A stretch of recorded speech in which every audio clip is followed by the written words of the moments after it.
Halo anak-anak, jadi hari ini kita akan belajar mengenai bagaimana sampah dikumpulkan. Tujuan pembelajarannya, peserta didik dapat mengidentifikasi jenis-jenis sampah serta menjelaskan pentingnya memilah sampah sejak dari rumah dan peran petugas kebersihan dalam proses pengumpulan sampah. Lalu indikatornya, menjelaskan perbedaan antara sampah organik, anorganik, dan B3 berdasarkan ciri-cirinya, menunjukkan sikap peduli dan menghargai peran petugas kebersihan dalam menjaga lingkungan, dan yang ketiga, mengelompokkan sampah yang ditemukan di kelas atau rumah ke dalam 3 jenis utama. Nah, anak-anak, apa yang akan terjadi jika sampah tidak dikumpulkan? Atau apa yang akan terjadi jika sampah dibuang sembarangan?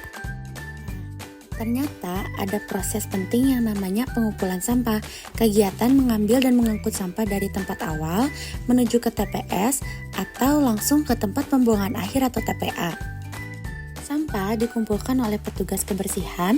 Mereka adalah pahlawan lingkungan yang bekerja setiap hari pagi-pagi sekali agar lingkungan kita tetap bersih dan nyaman. Lalu ada macam-macam cara pengumpulan sampah.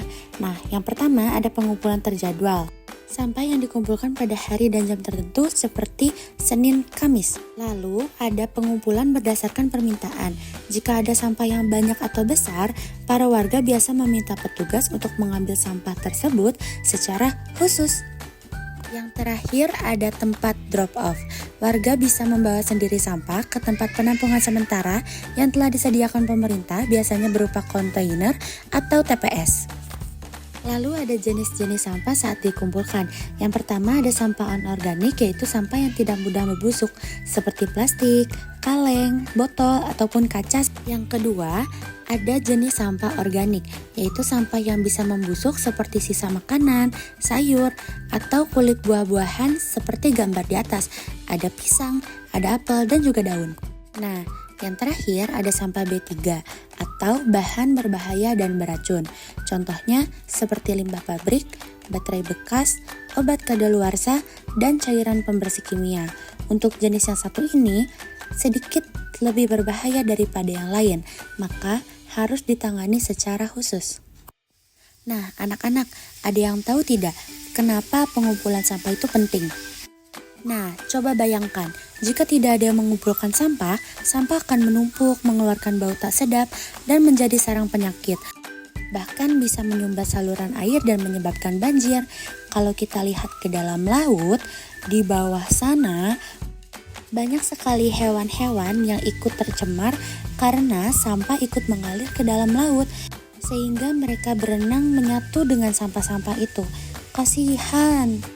Nah, maka dari itu, kita harus bisa menjaga lingkungan kita, membersihkannya setiap waktu agar tidak mencemari lingkungan, maupun itu di laut, di darat, ataupun ke udara.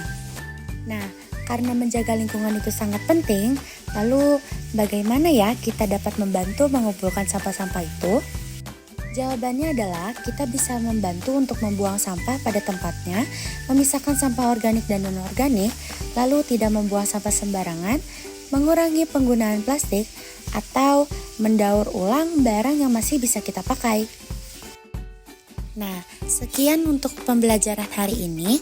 Ayo buat kesimpulan kamu dan ceritakan caramu untuk menjaga lingkungan di sekitar. Sampai jumpa di pembelajaran berikutnya.